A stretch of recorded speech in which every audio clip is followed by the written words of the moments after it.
मिरज तालुक्यातील सावळवाडी येथे शेतजमिनीच्या वादातून दोघांना मारहाण करत कोयत्याने हल्ला केल्याची घटना घडलेली आहे आणि सदर वादाचा प्रकार हा शुक्रवार दिनांक 10 जानेवारी रोजी सकाळी 11 वाजण्याच्या सुमारास घडला।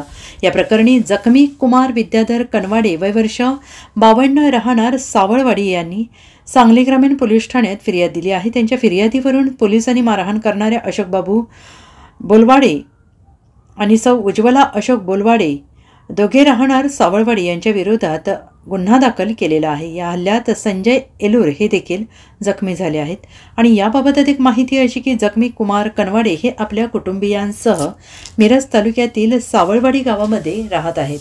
कुमार यांनी एलूर यांच्याकडून शेत जमीन वाट्याने कसण्यास घेतली आहे। शुक्रवार सकाळी 11 वाजण्याच्या सुमारास कुमार कनवाडे हे शेतामध्ये गेले आणि यावेळी शेतमालक सुषमा एलूर, संजय एलूर आणि अशोक बोलवाडे, उज्ज्वला बोलवाडे यांच्यात शेतजमिनीच्या कारणातून वाद सुरू होता। यावेळी अशोक बोलवाडे हे हातात ऊस घेऊन सुषमा एलूर यांच्या अंगावर धावून गेले। त्यांची पत्नी उज्ज्वला यांनी लाथाबुक्क्यांनी मारहाण केली। बोलवाडे याने ऊस तोडणीचा कोयता हातात घेऊन तू यांचे शेत केले आहेस का असं म्हणत शिवीगाळ करत कोयत्याने मारून जखमी केले आणि घडलेल्या या घटनेनंतर कुमार कनवाडे यांनी सांगली ग्रामीण पोलीस ठाण्यात फिर्याद दिली। त्यांच्या फिर्यादीवरून पोलिसांनी संशयित बोलवाडे दाम्पत्यावर गुन्हा दाखल केला आहे। Bureau report SBN Marathi, Miraj.